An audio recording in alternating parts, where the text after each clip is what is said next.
Today we're walking through the Singer Heavy Duty 6380 sewing machine and why it's a great choice for beginners. You'll see the stitches you'll use most, the free arm, and a few tips to help you start sewing with confidence. Machine overview. This is a heavy-duty model built with a stronger motor and metal frame. It's designed to handle everyday projects while staying steady on your table. You'll get 110 stitch applications, which Singer doesn't list them all, 32 built-in stitches, a one-step buttonhole maker, a free arm for small projects, and bright LED lighting that helps you see clearly. The extension table is included too, which gives you extra space when working on bigger projects like table runners or curtains. Beginners love it because it's sturdy, versatile, and simple to use. Main parts of the machine. Here's the thread tension dial, which controls how tight or loose your stitches are. Thread take-up lever, which moves up and down to pull the thread through each stitch. Thread cutter, which is a small blade to snip thread quickly.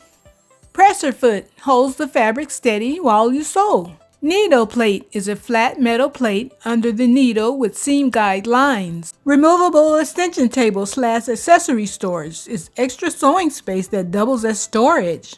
Reverse sewing lever lets you sew backward to lock stitches. Bobbin stopper stops the bobbin from winding once it's full.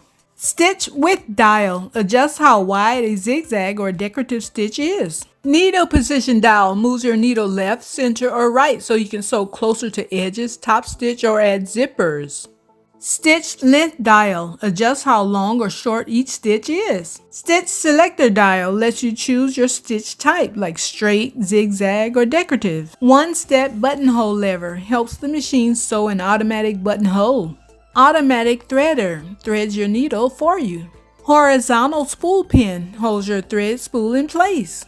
Bobbin winding spindle holds the bobbin while you wind your thread onto it. Hole for second spool pin, which is space for adding a second thread spool, like for twin needle sewing. Hand wheel, which manually moves the needle up and down, but always turn it towards you. Power and light switch turns the machine and sewing light on and off. Main plug socket, where you plug in the power cord and foot pedal. Bobbin thread guide, which guides the thread correctly while winding the bobbin. Upper thread guide, which guides the thread from the spool toward the needle. Face plate is the front cover of the machine where you can access the needle area for cleaning. Handle, which is for carrying the machine safely. Presser foot lifter, which raises and lowers the presser foot. Foot speed control, which is the pedal. It controls how fast or slow you sew. Power cord, it supplies power to the machine. Accessories.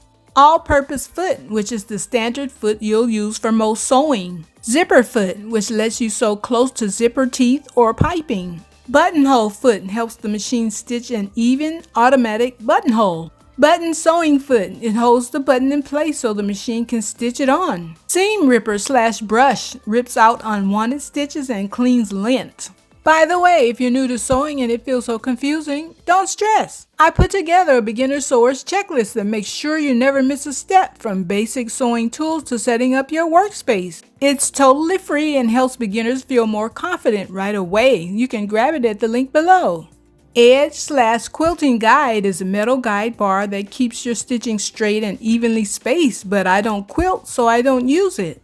Pack of needles, which are extra machine needles for different fabrics and replacements. The spool holders keeps your thread spool in place on the spool pin.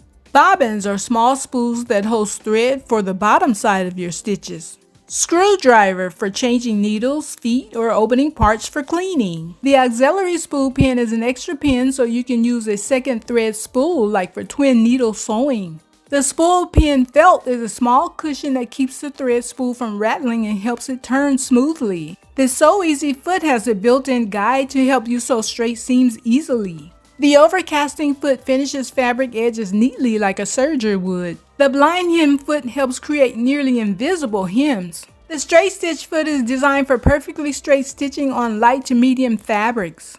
The clearance plate is a small plate that helps lift the presser foot when sewing over thick seams like hems. The non-stick foot lets you sew sticky or hard to move fabrics like vinyl or leather without them dragging. Threading note and call out. Threading is one of the first things you'll need to learn, but I won't cover it here because I've already created a full threading tutorial, which is the secret to threading a sewing machine. You'll see the link in the description box, and I'll remind you again at the end of this video.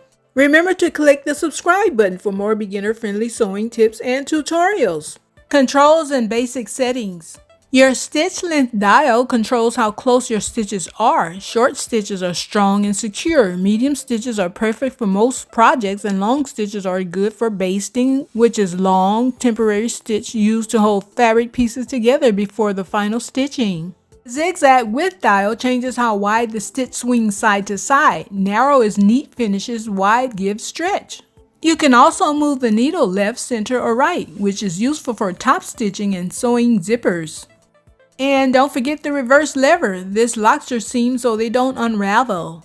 Straight stitch. Let's sew a basic straight seam. Place 2 cotton fabric pieces right sides together. Line up your edge with the seam guide on the metal plate and lower the presser foot. Sew a few stitches, press the reverse lever to lock, then sew straight down the seam. Lock again at the end. This is your foundation stitch and you'll use it in almost every project. Straight stitch tip. If your seam drifts, don't watch the needle. Keep your eye on the seam guideline instead. Zigzag stitch. The zigzag stitch is great for finishing raw fabric edges. If you don't have a serger, this keeps fabric from fraying. A narrow zigzag gives a neat look, while a wider one works well for seams that need stretch. Position the fabric so the needle swings just off the edge. Zigzag stitch tip. You can also use zigzag to sew elastic into waistbands. Set a medium width and length and stretch the elastic as you sew. If you'd like to see some of the handmade items I've sewn, I have a few listed in my Poshmark shop. The link's down in the description if you'd like to take a peek. Stretch stitch. The triple straight stitch looks like a regular straight line, but it sews back and forth 3 times. That makes it really strong and flexible, perfect for stretchy fabrics like t-shirts. Okay, this is the part where you and your sewing machine just stare at each other. Don't worry, by the end of this video, you'll be on speaking terms, maybe even best friends. Decorative stitches. This machine also has decorative stitches that add personality to your projects. You can use them on napkins, pillow edges, or placemats. Just pick one, sew across, and you've got a quick accent that looks advanced but is simple to do. One-step buttonhole maker. The one-step buttonhole maker does all the work for you. It's like the easiest way to sew a buttonhole without any guesswork. Place your button in the foot, mark your fabric, and let the machine do the work. It measures the button and sews a perfectly sized hole. If one side looks thicker, adjust the balance dial so both sides look even. Free arm and tubes. The free arm helps when hemming tubes like sleeves or pant legs. Just slide off the accessory tray, slip the fabric around the arm, and sew. No more bunching or struggling to fit your project under the needle. Simple maintenance. To keep your stitches smooth, brush lint out of the bobbin area and feed dogs often. Replace your needle every 6 to 8 hours of sewing or sooner if it snagged your fabric. And always cover your machine when you're not using it. Dust can cause skip stitches and tension problems. Beginner tips. A few quick tips for beginners. Use cotton fabric while learning. It's easy to handle. Practice on scraps before starting a project and keep your seam ripper nearby. It's part of the process, not a mistake. And that's it. You've seen how the Singer Heavy Duty 6380 makes sewing simple. This machine really gives beginners the confidence to take on new projects without feeling overwhelmed. Need help threading your sewing machine? Watch my threading tutorial, The Secret to Threading a Sewing Machine, at the link in the description. Oh, and if you're curious what some of my finished sewing projects look like, I sell a few of them in my Poshmark shop. You can find that link below. If this video helped you, you'll love my beginner sewers checklist. It's free and it's the perfect companion to this guide. Grab it at the link below and don't forget to subscribe so you don't miss my next beginner-friendly video with simple tips to make sewing easier and more fun.